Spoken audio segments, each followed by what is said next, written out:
All right. Hi, I'm Dr. Ben Newman. I study coronaviruses. Let's try to answer your question. Um, all right, this one's from Angela, and it's a whole bunch of questions I can see because it's really long. Let's go through each of the parts. Yeah. Okay. First question is about the virus variant apparently discovered in the UK in December 2020. Yeah. Um, they have now gone back and looked, and this. So what they're talking about is it's a new variant. It has several different names, but this is the one that's spreading in London in particular, and it's also similar to the one that's spreading in South Africa. Um, the key mutation or defining mutation, we think, is a thing called asparagine 501 to tyrosine, or N501Y, which is a particular change of one out of the 20 amino acids to another one at a particular position. What's it mean? Let's talk about it. All right. So the receptor looks something like this. It's got sort of a curved face on the top of it. It's made by a little twisty alpha helix, kind of like a curled phone cord in an old-fashioned phone. The part of the spike that binds to the receptor looks kind of like this. It's got a little sort of prongs at one side like a wishbone, and it's got another end. And overall, the shape's kind of like a banana, and it just locks down just about like that onto the receptor. And so that's receptor binding right there. Where is the 501 mutation? It's at the tip of one of these fingers. So it is actually a mutation that would be making contact between the receptor on your cell and the spike protein on the virus. And so, yeah, that's something that, I mean, we see mutations all the time. Yeah, but this is one mutation where we can actually look at it and say, well, that might actually have this particular effect. That's the real difference with this mutation.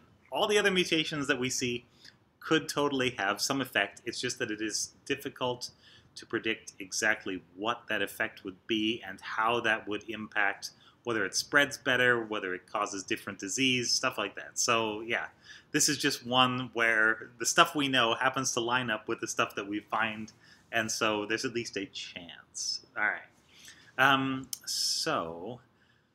What else about this strain? If I remember right, there are 23 different mutations in there, and in the spike alone, I believe there are 2 deletions. One bit is missing 2 amino acids, one bit's missing 1 amino acid, out of like 1,250 amino acids. It's, yeah, very small.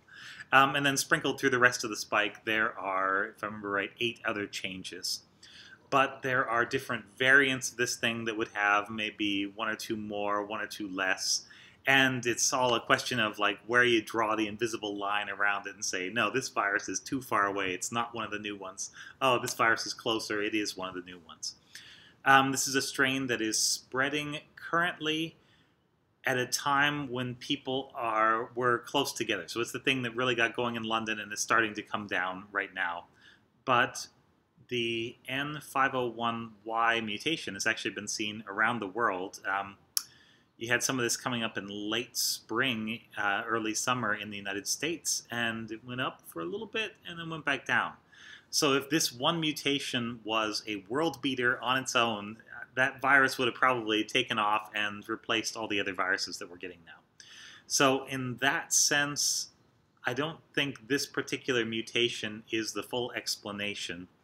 And the European CDC, in their report on it, did not seem to be sure whether it was the change in human behavior, like us driving it, and this is just the virus people happen to have, and so they spread it, or whether this is something that's actually different about the virus. And until the study's done, we aren't really going to be able to tell. So that's the first part. Actually, let's end this part here, and then we'll come back and we'll get the rest of your questions in a big blob. But that is the new mutant, new variant, and we still have no idea if it is this one mutation in conjunction with a bunch of other mutations somehow working together. The mutations are not close to this one in 3-dimensional space or just next to each other on the genome.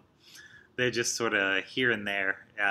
And I have no idea which ones are important and which ones are just changes that don't really make much difference, because those are much more common than changes that do make a difference, I would say. So there we go. We got that part out of the way, and then we'll come back and answer the rest of the questions. But for now, this has been Ask Dr. Ben.